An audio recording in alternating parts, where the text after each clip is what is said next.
BNP কেন মানছে না? বিএনপি তো দাবি করেছে আমরা জাতীয় সরকার গঠন করব, এটা বিএনপির দাবি। আর জাতীয় সরকার গঠন করার জন্য সবচেয়ে ভালো পদ্ধতি পিআর সিস্টেম নির্বাচন।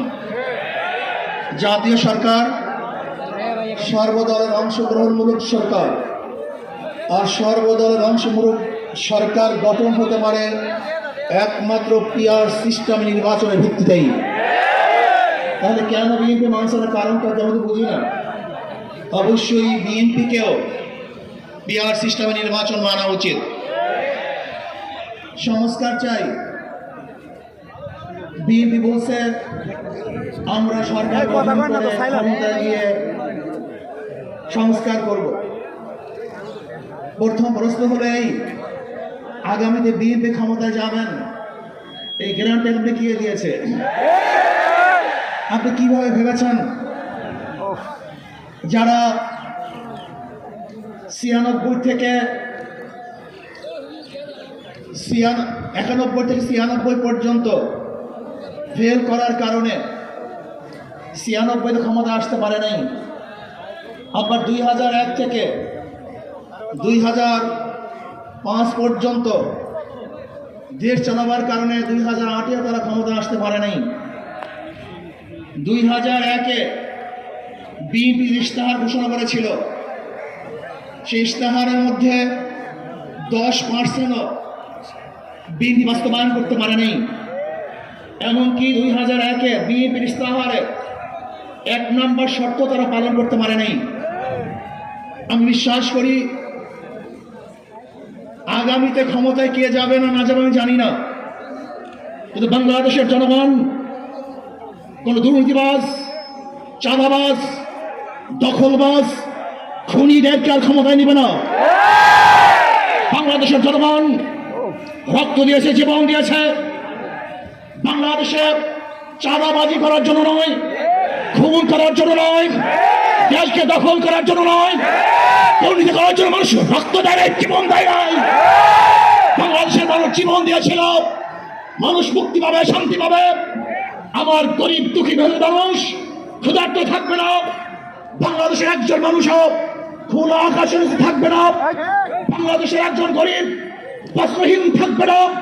আমার বাংলাদেশের কোন মানুষ গুম হবে না, খুন হবে না, বাংলাদেশের কোন ব্যবসায়ীকে চাঁদা দিতে হবে না, বাংলাদেশের প্রত্যেক নাগরিক অধিকার বাস্তবায়ন হবে, তারা শান্তিতে বসবাস করতে পারবে, নির্বিঘ্নে ঘুমাতে পারবে, আমার মা বোনরা ইজ্জত দিয়ে রাস্তায় চলাফেরা করতে পারবে। বাংলাদেশের মসজিদ থাকবে, মাদ্রাসা থাকবে, দাড়ি থাকবে, টুপি থাকবে, দাড়ি পরে আক্রমণ করতে পারবে না, টুপি ফিরিয়ে চলে নিতে পারবে না। জীবন দিয়েছিল, রক্ত দিয়েছিল, দ্বিতীয়বার দাড়ি টানবে এই দৃশ্য দেখার জন্য মানুষ রক্ত দেয় নাই। মৌলবাদের বিরুদ্ধে আঙ্গুল তুলবে, মোল্লা বলে গালি দিবে, আজকে টুপি দাড়িওয়ালাদের ক্ষমতায় যেতে দেবে না, এই স্লোগান শোনার জন্য মানুষ রক্ত দেয় নাই। এই দৃশ্য দেখার জন্য বুকের তাজা রক্ত জমিনে ঢেলে দিয়ে মানুষ শাহাদাত বরণ করে নাই। কারণ বাংলাদেশের মানুষ শাহাদাত বরণ করেছিল এই জাতিকে মুক্তি দেওয়ার জন্য, কোরআন ও সুন্নাহর আইন বাস্তবায়ন করার জন্য। বাংলাদেশের মানুষ ওই ভারতের গোলামি করার জন্য রক্ত দেয় নাই।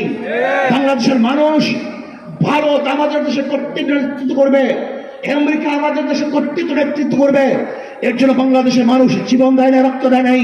বাংলাদেশের মানুষ সাধন, তারা নিজেরা আইন প্রণয়ন করবে, নিজেরা সংসদ পরিচালিত করবে, তারা নিজেদের পা দাঁড়াবে। বাংলাদেশের মানুষ জীবন দিতে পারে কিন্তু কার গোলামি করতে পারে না।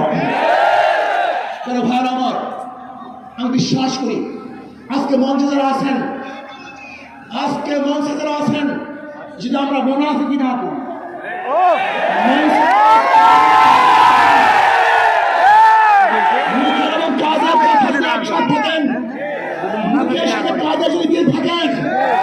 আমি এই লক্ষ জনতার সামনে কসম করে বলতে পারি আগামীতে ক্ষমতা যাবে ইসলাম, ক্ষমতা যাবে ইসলাম।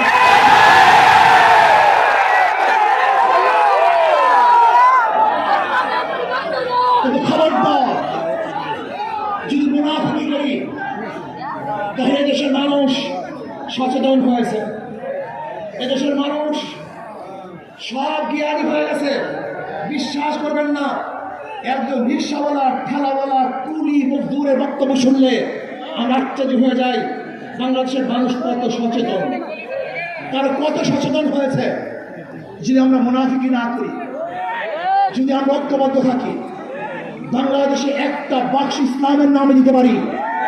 যেরকম আমেরিকা এবং ওই জারস ইসরায়েল ইরানের আক্রমণ করে ফেলেছিল, মুহূর্তের মধ্যে নিশ্চিন্ন করে দিবে, কিন্তু আক্রমণ করার পরে দেখেছে ইরানের গুহার থেকে কোথার থেকে বোম মিসাইল চলে আসছে। আমেরিকা এবং ইসরায়েল যেরকম অনুভব করতে পারে নাই, বাংলাদেশের বুকে যদি একটা বাক্স দেওয়া হয়, বাংলাদেশের ঘরের থেকে এমন মিসাইল বের হবে, এমন বোমা বের হবে, দুনিয়া থেকে ইসলামের দুশ্মনরা ধ্বংস করবে ইনশাআল্লাহ। ঐক্য হন, মুনাফিকি করবেন না, একসাথে হন, ঐক্যবদ্ধ হন। এইটা আমার মেসেজ থাকবে। যদি ঐক্যবদ্ধ ভাবে ক্ষমতার লোভকে সংবরণ করে আমি ক্ষমতায় যেতে চাই না, ইসলামকে ক্ষমতায় যেতে চাই। আমি ক্ষমতায় যাইতে চাই না, কোরআন ও সুন্নাহকে ক্ষমতায় নিতে চাই।